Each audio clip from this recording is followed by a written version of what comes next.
Pakistan peoples party Sukkur जे अॻवान Sukkur house जे सैयद ज़ाहिद शाह बुखारी चयो आहे त पीपी जे सीनियर मरकज़ी अॻवान अॻूणे सेनेटर इस्लामुद्दीन शेख अॻूणो MNA नोमान इस्लाम शेख मेयर सखर अरसलान इस्लाम शेख जे ख़ुसूसी हिदायतुनि तहत लेबर कॉलोनी पीपी ऑफिस में सिंध जे मुख़्तलिफ़ शहरनि सखर पनुआकिल घोटकी खैरपुर कश्मोर समेत जेकबाबाद पंजाब जे रहीमयार खान ऐं ॿियनि शहरनि खां ईंदड़ ग़रीब मुस्तहिक औरतुनि जा मसइला हल कराए रहिया आहियूं। बेनज़ीर इनकम सपोर्ट प्रोग्राम जी जिन औरतुनि जा कोड बंदि आहिनि उन्हनि खे बि खोलाए किस्त जी आयल रक़म ॾियारी पई वञे। बग़ैर के कटौती जे किस्त जी ईंदड़ रक़म ॾिनी वेंदी आहे। अहिड़ो इज़हार हुन पीपी लेबर कॉलोनी ऑफिस में मीडिया सां ॻाल्हाईंदे कयो। ज़ाहिद शाह बुखारी जो वधीक चवणु हो त पीपी चेयरमैन बिलावल भुट्टो ज़रदारी शहीद राणी जे मिशन खे पूरो करे पियो, जॾहिं त शहीद राणी मुल्क जे क़रीब औरतुनि खे माली सहायता ॾियण लाइ बेनज़ीर इनकम सपोर्ट प्रोग्राम शुरू कयो हो,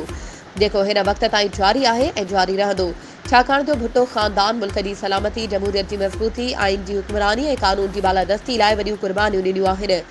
शहीद राणी मज़लूम आवाम जो आवाज़ हुई, जंहिं आवाम विच में शहादत माणी, संदसि मिशन जारी आहे। वधीक ख़बरुनि ऐं अपडेट्स जे लाइ असांजे चैनल खे सब्सक्राइब कयो